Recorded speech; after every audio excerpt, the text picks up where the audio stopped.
Dear friends, let me ask you a question. Not for you to answer right away, but to hold in your heart throughout our talk today. Are you truly happy? Not the fleeting joy when you buy something you like, not the rush of being praised in victory. I ask about true happiness, the kind that doesn't vanish when you turn off your phone, doesn't fade when you're alone in your room, doesn't shake when others turn their backs. I ask about the deep peace within, when you bear no hatred, feel no shame, and fear losing nothing. Do you have that? I once thought I was happy, admired job, stable home, busy schedule, cheerful parties. But the more I lived, the more I realized what I had was fullness, not peace. A filling from the outside, but empty within. I had laughter, but afterward came exhaustion. I had congratulations, but afterward silence. Some days I was in a crowd, yet my heart was cold. That was when I began searching for another kind of happiness. One without conditions, without dependence, beyond trade or measure. A happiness born from a kind and pure heart. In today's society, we have endless material conditions to live well. Tall houses, luxury cars, smart devices, endless entertainment. Yet strangely, depression, anxiety, insomnia, and despair have never been higher. People can sit in five-star restaurants and still feel sad, drive luxury cars and still feel empty, have hundreds of followers, yet no one truly listens. Why? Because we mistake having more for being happy. True happiness doesn't come from how much you own, but from how light your heart feels. A person may have little, but if they live honestly, sincerely, without hatred or deceit, they sleep peacefully. A wealthy person who schemes, competes, and guards against others sleeps heavily. Happiness is not outside of you. It is in your heart. However your heart is, so will your life be. Confucius once said, "He who knows contentment is rich. He who understands others is wise, and he who conquers himself is strong." And the Buddha taught, when the heart is at peace, the world is at peace. When the mind is calm, everything is calm. The root of happiness lies in whether you keep a kind, compassionate, and clear heart. Without kindness, you live in envy. Without forgiveness, the past haunts you. Without tolerance, you see wounds everywhere. And then, even in a palace, you live as if imprisoned. I remember an old story. In Emperor Shun's time in China, there was a poor man named Dam. He lived in a thatched hut, worked the fields, cared for his elderly mother, and raised 2 orphan siblings. In the village, people mocked him, seized his land, yet he bore no grudge. Once he was wrongly forced into labor by the local magistrate. He still smiled without blame. Someone asked, "Why don't you resist?" He answered, "I still have my mother, my siblings, and heaven has granted me hands and feet to work. That is enough. As for injustice, I believe heaven sees." His story reached Emperor Shun. The emperor summoned him, recognized his virtue and benevolence, and appointed him as an upright official, entrusted with teaching morality to the people. From poverty, he became respected, not for talent, but for a kind heart that moved others. His happiness did not come from rank, but from a heart steady as a mountain. This is what I learned. Happiness doesn't require much. As long as your heart holds no hatred, no deceit, no envy, you will feel light. A simple meal with joy is worth more than a lavish feast with a heavy heart. A kind word, even small, brightens your spirit. When you live with humanity, each day gives you a reason to smile. Friends, if you have ever felt empty despite comfort, if you have felt cold despite companionship, then stop seeking joy outside. Look within. The happiness you search for may already lie in your own heart, if you know how to nurture kindness.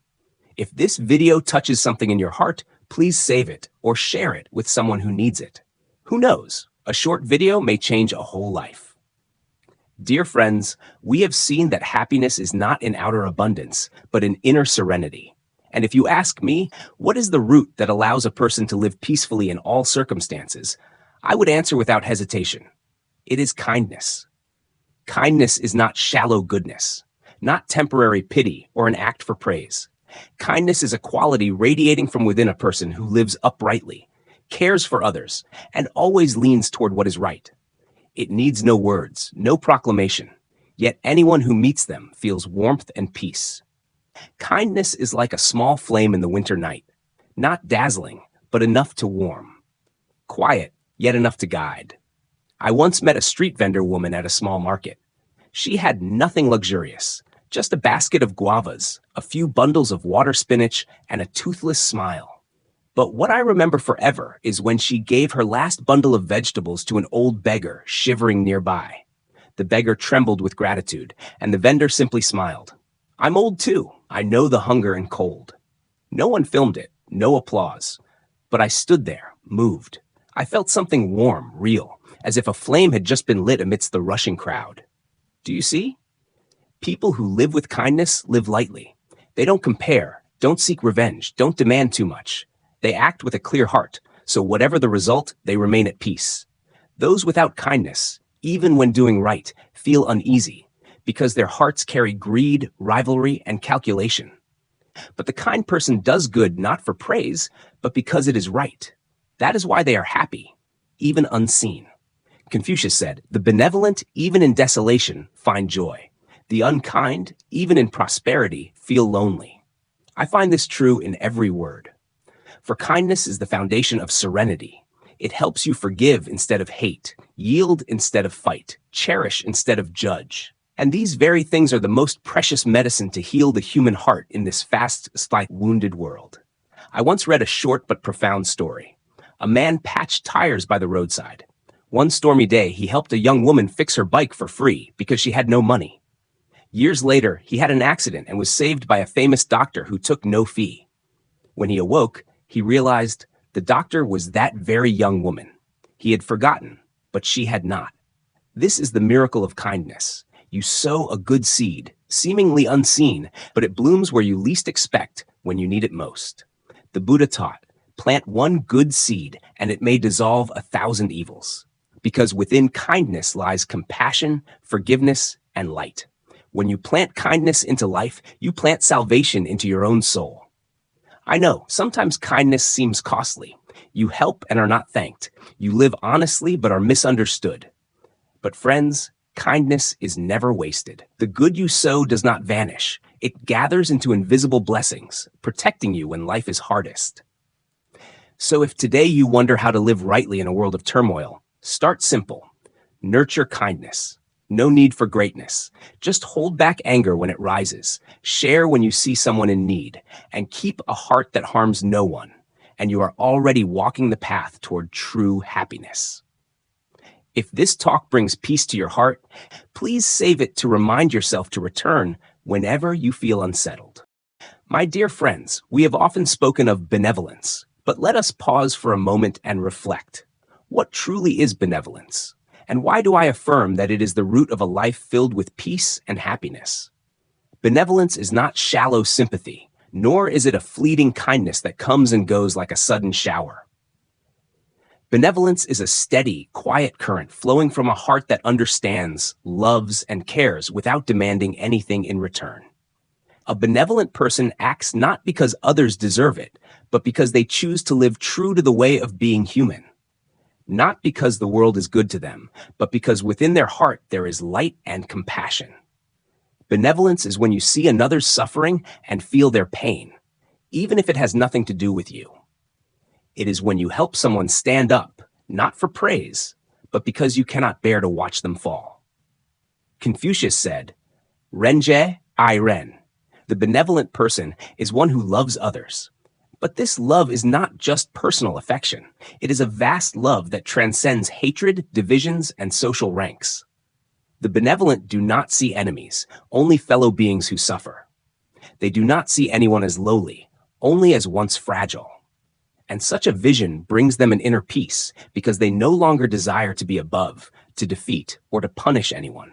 When you no longer harbor those cravings, your heart becomes light as a cloud, your sleep becomes deep, and you can smile even when no one is watching. I once met an old man living alone in a dilapidated wooden house by the river. Neighbors said he had been cheated out of all his property by his brother, abandoned by his children, and lived in poverty for decades without care. Yet I never saw him angry. He still kept a stray dog, still shared food with homeless children, still picked up trash in the neighborhood, though no one asked him to. Once I asked, "Why are you still kind to life when life has not been kind to you?" He smiled gently. Because if I return evil with evil, then what makes me different? But if I keep my benevolence, at least I am not ashamed before heaven. That answer struck me deeply. Benevolence did not make him rich, nor did it give him comfort, but it gave him serenity. And that is the kind of happiness no power can buy. Happiness is not about loud laughter, but about having nothing left to regret or resent. It is when no one suffers because of you, when no one cries because of your words or deeds. It is a happiness born from within, unshaken by anyone outside. In Buddhism, benevolence is called metta, loving kindness. The Buddha taught, loving kindness is the root of all good deeds. One with loving kindness does not stay angry long, does not cling to grudges, does not speak harshly, does not trample upon the weak. They live like the awakened, not because they are holy, but because they understand that resentment is a burden, while forgiveness is liberation. To keep benevolence alive is to keep a path open, back to oneself, back to the pure light within, that life may have made us forget. I believe all of us once carried benevolence. Some lost it through wounds, some forgot it in anger, some buried it under struggles. But if you are still listening now, I believe you still hold a piece of a kind heart. And if you nurture it daily, with a good deed, a kind thought, a gentle word, then you are planting happiness for yourself, your children, and the world. My dear friends, we have all known pain, perhaps a word that stole your sleep, an act that made you doubt humanity, or a betrayal that made you close your heart. These wounds, if left unhealed, slowly erode the soul.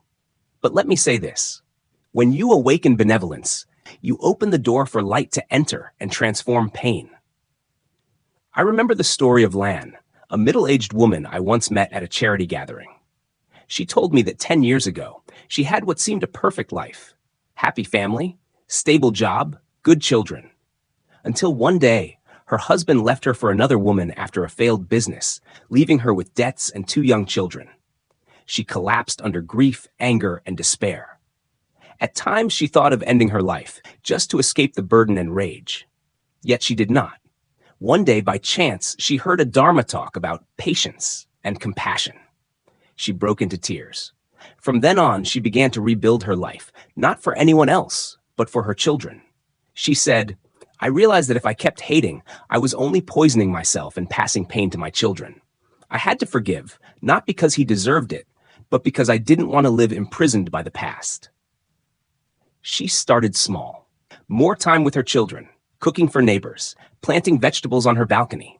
Later, she joined charity groups, serving porridge to poor patients every Sunday. Each day, her heart grew lighter. A year later, she wrote a memoir titled, I Forgave, and I Was Free. That book not only healed her, but inspired hundreds of women who had been through similar wounds. When I read her story, I was silent for a long time. I admired her strength, but more so the benevolence that saved her life. If she had chosen revenge or clung to bitterness, she would have lost everything, even herself. But through compassion, she climbed out of the pit of hatred into the path of serenity. The Buddha said, loving kindness is like a river. Wherever it flows, it brings coolness. When you nurture benevolence, you not only heal yourself, but soothe others around you.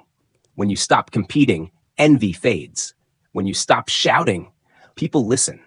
When you live sincerely, someone will meet you with sincerity. And so life becomes gentler, not because you avoid suffering, but because you transcend it. My friends, benevolence is not distant. It can begin today, right where you are, at home, with family, at work. Practice saying a gentle word instead of a sharp one. Practice silence instead of attack. Practice listening instead of judging. Practice forgiving instead of condemning.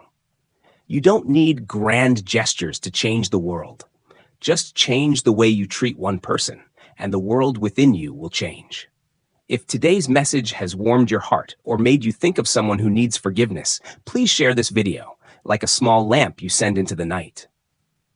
My dear friends, when we begin to live with benevolence, something remarkable happens.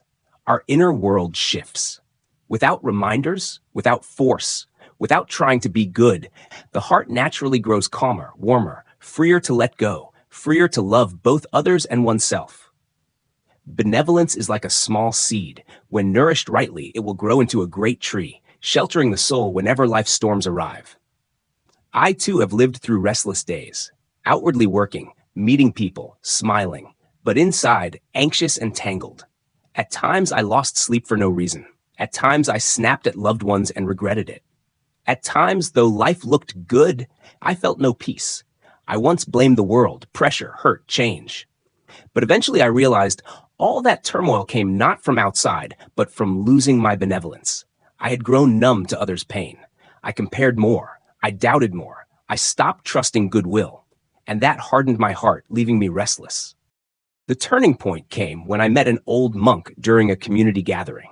He did not preach lofty doctrines. He simply told stories of how he once was, a hot-tempered man, resentful toward his parents, bitter toward an old lover.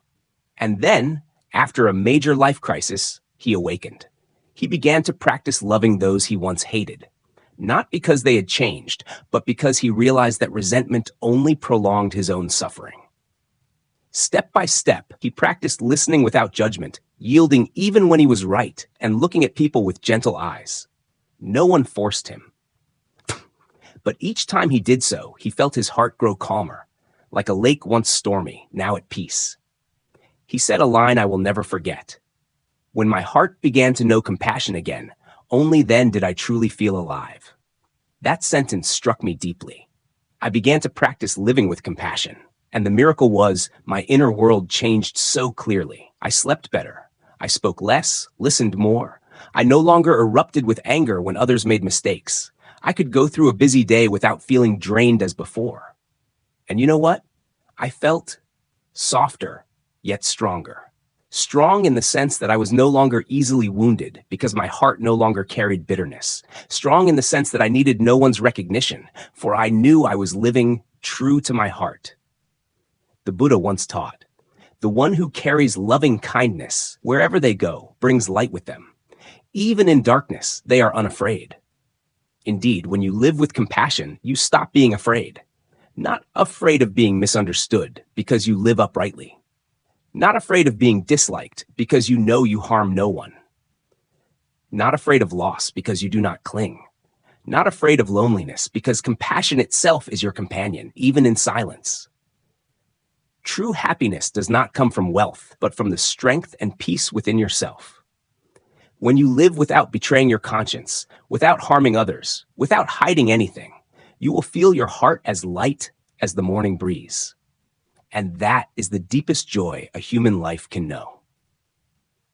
My friends, when a person lives with compassion, you will see it not only in their words or actions, but radiating from their very presence, their way of being, their gaze.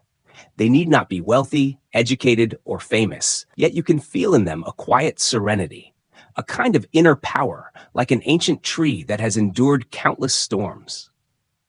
I recall visiting an elderly teacher who had retired. She lived alone in a small tiled house, surrounded by a lush green garden.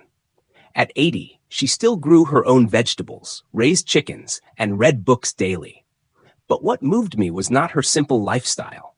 It was the gentleness in the way she spoke, the way she listened to every one of my questions with eyes full of love, as if she truly cared about the smallest stirrings in another's heart.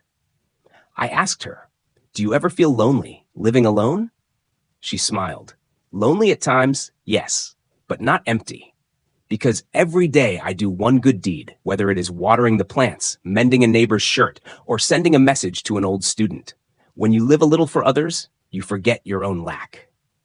I realized then, inner happiness is not when you have everything, but when you hold no grievances, when you do not crave too much, when you no longer measure right and wrong with others, when you carry no hatred in your heart. To simply wake up each morning and not feel heavy inside, that alone is a blessing greater than many. To live in a way that no one suffers because of you, that is already a profound fortune. Those who live with compassion often do good deeds without seeking recognition. They do not wait for applause, but they are recognized by heaven, rewarded by the universe with silent gifts, serenity while watching the sunrise, contentment over a simple meal, peace when reflecting upon their own life. In Confucianism, there is a saying, A family that accumulates goodness will surely have lasting blessings. This blessing is not only for descendants, it is also for the person themselves, because those who live with compassion are already the happiest. Even when faced with betrayal, they do not repay hatred with hatred. Even when life is unjust, they do not lash out with cruelty. They possess a strength that money cannot buy, that knowledge cannot teach, only years of living with a clear conscience can cultivate. I once saw a small shopkeeper who, every day, placed a bottle of water and a few snacks outside his store with a note: "If you are tired, please drink. If you are hungry, please eat a little to regain strength." I stood silently before that sign, not because the act was grand, but because it was so sincere. In a society full of worries, compassion sometimes is nothing more than a simple act of unconditional kindness. Yet that very smallness can move others deeply, reminding them that goodness still exists in this world. And when you become that good person, even just a little, you will feel something shift within you. You need no praise, but you will feel life is more meaningful. And in moments of loneliness or fatigue, you will not fall into despair because you know you are living with purpose. My friends, compassion is not something everyone is born with in full. It is a virtue that must be nurtured daily, like tending to a garden. There will be times when you feel kind and loving. But there will also be times when you are angry, selfish, weary, and harsh with life. That is human. That is real. And that is why nurturing compassion should not be seen as a strict moral code, but as a path of awakening and healing. So where to begin to let compassion take root within you? In my view, the first step is not charity, not forgiving someone, not helping the poor, but turning inward to listen to yourself, because you cannot give if inside you is empty. You cannot be kind to others if you have not been kind to yourself.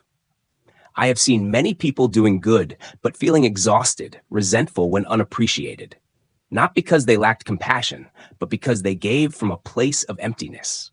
True compassion must begin with healing your own wounds through self-understanding, self-forgiveness, and self-love. Start with mindfulness in the smallest things each day. When anger arises, do not rush to scold, but ask, where am I hurting inside? When you crave to win, remind yourself, is this worth losing my peace over? When someone mistreats you, instead of striking back, ask, what kind of pain must this person have endured to act this way? If you can hold just one moment of pause, looking deeper before reacting, you have already planted a seed of compassion in your heart. And that seed will grow, slowly transforming your way of living, speaking, and seeing the world. The Buddha taught, master your mind, for mind precedes all actions.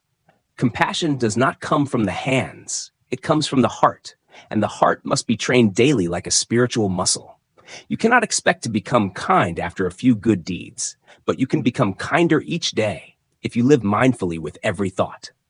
Instead of chasing after praise, victory, fame, or wealth, pause for a moment and ask, is this true to my conscience? That one small question alone can change a decision, and perhaps your entire life. Dear friends, when the heart has already arisen with the wish to live kindly, the next step is practice, not grand, but sincere and consistent. Compassion does not require you to do great deeds, but lies in the small actions you perform wholeheartedly. It could be a sincere apology, a listening gaze, an act of yielding, or even the right silence so as not to cause someone pain. You can begin by speaking kind words each day. A timely compliment can warm someone's heart. A word of encouragement can lift up a soul in despair. But on the other hand, a harsh remark can ruin an entire day, a relationship, even a lifetime. Therefore, when you choose to speak kindly, you are planting the seeds of compassion, not only for others, but for yourself as well. Because when you are accustomed to speaking kindly, your heart gradually harbors less anger, less harshness, less cruelty. And the calmer the mind, the brighter the heart. Another way to nurture compassion is to practice forgiveness. First of all, forgiving yourself. Many people live in self-blame, tormenting themselves over past mistakes.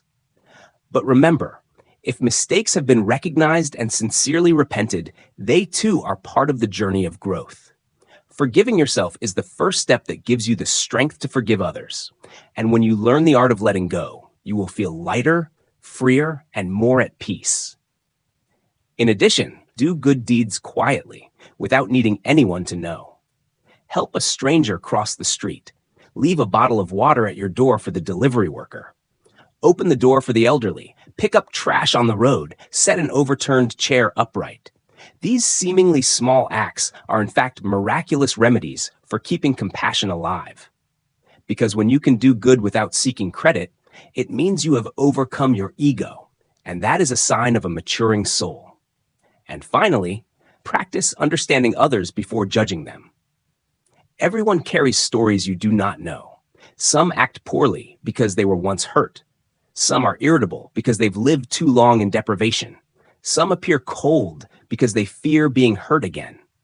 If you can look at others with compassion instead of judgment, you are opening a warm space within your own heart. And where compassion reigns, there is no room left for anger or hatred. My dear friends, I believe that each of us has, at some point, made a vow to live kindly, to keep a compassionate heart, and to harm no one. But then life, in one way or another, wounded us. You were misunderstood when you only tried to help. You were taken advantage of when you trusted. You were betrayed by the very person you once treated most sincerely. And when such things happen repeatedly, you start to wonder, is it worth it to be kind? What's the use of keeping compassion when bad people still live comfortably while you suffer? I have felt that way before, and I know many others have too. Lost in that torment, they gave up on the goodness within themselves. But my friends, it is precisely in those moments that compassion is truly tested and forged. Because if you are kind only when life is smooth, when everyone loves you, then that is conditional kindness, not true compassion. True compassion is when you can keep the light in your heart even when all around you is dark. I remember a story I once read about a woman living in the highlands. Her family was poor, but she was diligent and compassionate. She often helped villagers, shared surplus rice, old clothes, asking for nothing in return. But one day, a rumor spread that she had pocketed charity gifts for herself. There was no clear evidence, but gossip spread fast, and people began to look at her differently. Those she had once helped turned their backs on her. Her child was mocked at school. She was summoned by the commune, and tears could only fall in silence. Can you imagine such pain? Helping others for 10 years, and with just one idle rumor, you become the villain. Yet what moved me to tears was this: she did not harbor resentment. She still cooked porridge each morning for the elderly neighbor. She still gathered warm clothes to send to the mountain village.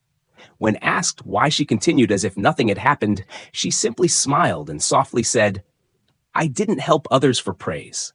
This is how I live. People may misunderstand, but one day they'll understand again. And if they don't, I will still keep my heart clean." That sentence was like a sword piercing through all my anger. I suddenly understood that keeping compassion in adversity is not foolishness. It is nobility. It is spiritual maturity. It is when you do not let others' actions change your true nature. Buddha once taught, to keep compassion amid enmity, that is great compassion. To keep peace of mind amid chaos, that is great wisdom. Living in this world, we cannot avoid being hurt. But what matters is, how do we respond to that hurt? Those without compassion react with retaliation, causing harm again, or by closing off, no longer daring to love. But those who cultivate themselves learn to see hurt as a lesson, an opportunity to train their heart deeper, stronger. I once spoke with an elderly taxi driver. He said that throughout his decades of driving, he had often been insulted, had fares demanded back, even been falsely accused. Once a passenger forgot his wallet in the car, then came back to accuse the driver of theft. Even after the camera proved him innocent, the man never apologized. I asked, "Weren't you angry?" The driver shook his head and smiled. "At first, yes. But then I thought, if I bring that anger home, I'll speak harshly to my wife, scold my grandchild. Then I've planted another evil, just because of one evil act earlier.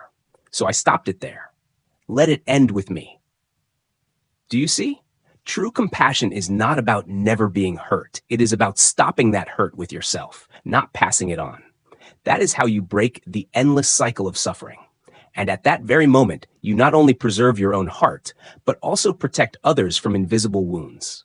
We must understand clearly that living with compassion is not to gain comfort from others, but to ensure we do not lose the noblest part of ourselves. Some say, I was kind, yet they betrayed me.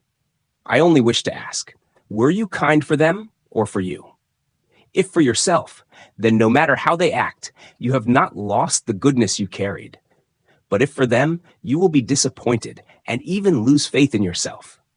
In Confucianism, there is a beautiful principle.